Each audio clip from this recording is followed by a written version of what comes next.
Olá, sou Márcio Dottori para o Minuto Náutico. Nosso assunto hoje não é agradável. Vamos comentar essa tragédia que aconteceu com a lancha O Maestro, essa DM-36, onde 5 amigos iriam fazer uma viagem dos sonhos do Rio a Fortaleza, só que a viagem não chegou em lugar nenhum. Bem-vindo a bordo. Como se explica que uma lancha de 36 pés, um pouco mais do que 11 metros, preparada para a navegação costeira, acontecesse um naufrágio tão infeliz, tão próximo da saída, tão próximo da costa, e levasse a óbito, por enquanto, pelo menos 4 dos 5 adultos que estavam a bordo. Até essa edição, 4 corpos foram localizados. Como que isso acontece? Primeiro, uma lancha dessa não poderia fazer essa viagem? Claro que sim, claro que sim. Tem até de caiaque já foi feita essa travessia, essa viagem de Rio a Fortaleza, e até mais do que isso. Claro que pode.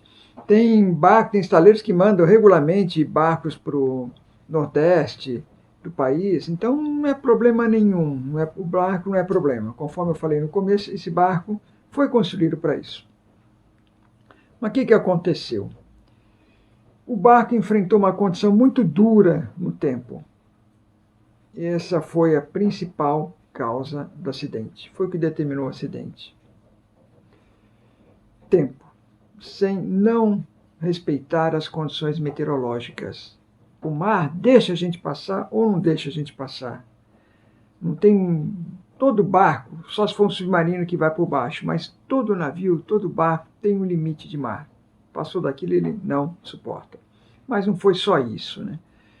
Essa foi a condição crucial. Mas como é que começou essa história? Essa lancha, esses amigos queriam fazer essa travessia e pescando, pescando, do Rio de Janeiro até Fortaleza.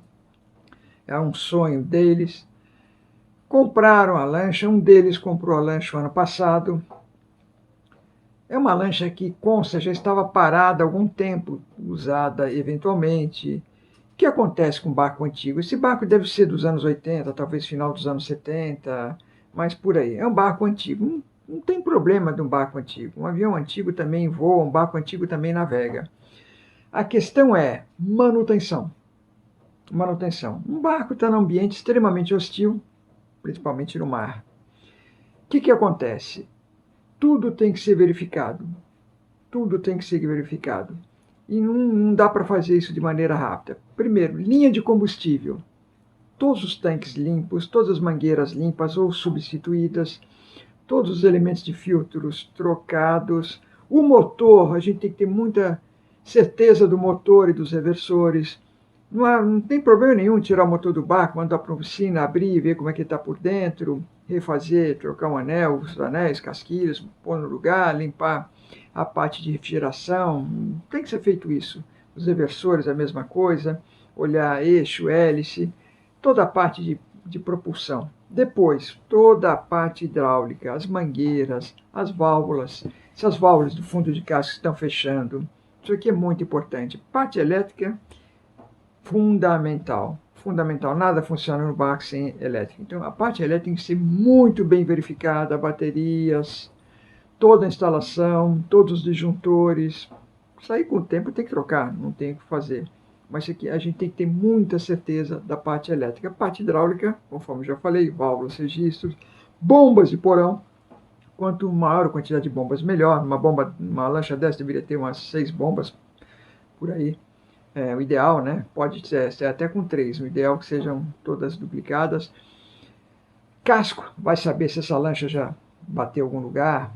Então tem que examinar muito bem o casco fora d'água. E depois a parte das relativas gaiutas, que seriam a grosso modo as clarabóias do barco, as vigias, que são as janelinhas do barco. Tudo isso tem que ser verificado muito bem. Por quê? Porque quando o mar está forte, os ventos fortes jogam onda para cima do barco. Essas ondas passam pelo convés, estouram no vidro, lambem o barco inteiro. Então, Essas gaiutas, vigias e até as janelas que ela tem também, tudo isso aí tem que ser verificado para ver se não está entrando água. Às vezes entrar um filetinho, escorrer, tudo bem, mas entrar água em quantidade vai ser muito perigoso. Então, isso daí a gente não consegue fazer rapidamente. É uma análise complicada.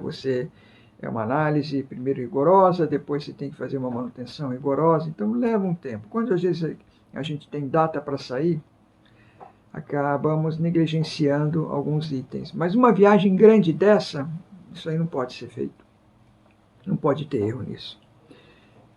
Terceiro ponto, equipamento de comunicação e de navegação. Isso daí tem que estar tudo funcionando.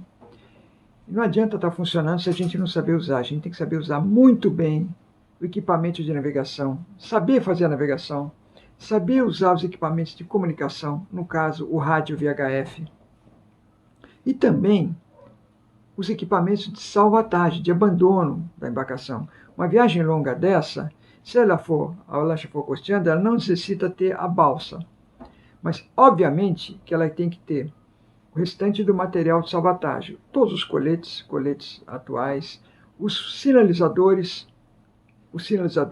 são vários sinalizadores, tem que ter tudo dentro do prazo, âncoras, apitos, lanternas, tudo que possa ser usado para pedir socorro. E é muito aconselhável que ela tenha um bote de abandono, um bote de apoio, um caique. Talvez um caique para essa lancha até comportasse os 5 adultos dentro dele. Se não comportasse os 5 dentro, mais 3, um fica na água, depois reveza. A gente faz isso e às vezes abandona por aí, mas teria alguma coisa para se agarrar na água. Então, outro item que pelo menos eu não vi falar no resgate, me parece que não tinha, não vi nas fotos, nunca vi menção disso daí. Mais equipamento de salvatagem é muito importante. Se você puder pôr uma balsa, coloque. A balsa é cara, é cara, mas é um recurso a mais. Ela não é obrigatória para esse tipo de navegação, mas é um recurso sempre a mais. Bem, são isso que a gente viu, analisou e o que não deu certo lá. A parte de rastreamento da embarcação, hoje é muito fácil, você tem aplicativos que te rastreiam, você tem um equipamento chamado EPIRB, que ele faz parte de uma rede internacional de salvamento no mar, que você pode ter, não é obrigatório para navegação costeira, é obrigatório para navegação de alto mar, mas você pode ter um equipamento desse. Você pode ter rastreadores menores, Spot, outros que você encontra aí pela internet, pode pôr um rastreador no barco e deixar isso com a família e tal. Então você tem várias maneiras de você ser localizado. Agora é muito importante, em caso de emergência, um caso de emergência de naufrágio, que é a pior que tem, você saber exatamente o procedimento. A palavra-chave, quando a gente tem certeza que a lancha não vai aguentar, vai para o fundo, está encalhada, a palavra-chave é Mayday. Então, quando você ouve essa palavra, e para isso usa o rádio VHF, canal 16, depois no 68, mas primeiro no canal 16, que é o canal que todo mundo, as embarcações profissionais, marinha, monitoram. Mayday, Mayday, Mayday. 3 vezes a palavra Mayday, depois o nome do barco, a posição, eu tô vendo um farol. Não, a posição tem que ser latitude e longitude. Onde tem latitude e longitude? O GPS tem, o celular tem, só que eu tenho que saber ler e passar essa informação. Porque é por aí que as buscas começam. Se eu não passar isso de maneira precisa, se eu não falar Mayday, quando fala Mayday, a gente para o rádio imediatamente escutando, porque Mayday é emergência, é naufrágio iminente. Então isso daí tem que ser muito bem feito. Parece, pelo que a gente apurou, não foi feito a contento. Então foram alguns erros aí. Repetindo, principal erro, meteorologia. Não consultar a meteorologia ou desprezar as informações meteorológicas. Principal erro foi o que levou esse naufrágio. Segundo, manutenção do barco. Provavelmente, pelo tudo que a gente ouviu falar, o barco já parou para fazer manutenção, não estava contento. Então, sem estar contento, sem estar 100% a manutenção, o risco de acidente também é grande. Terceiro, material de salvatagem. consta que, pelo que parece, não tinha um bote de abandono, pelo menos um bote de abandono tinha que ter, e o procedimento para pedir socorro também nos parece que não foi bem feito.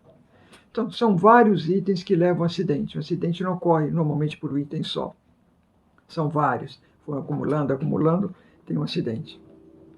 Repetindo, muito triste, ficamos muito sensibilizados por essas vidas, por essa história, pelas famílias, mas torcemos para que isso não tenha sido em vão, que a lição dessa tragédia sirva para que todos nós pensemos muito bem como a gente deve navegar da maneira correta. Veja mais outras dicas de barco em nosso site Minuto Náutico. Se você gostou dessa explanação, dê seu like, compartilhe. Isso nos ajuda muito e vai ajudar também que outras pessoas, outros navegadores, não passem por uma situação tão crítica como essa.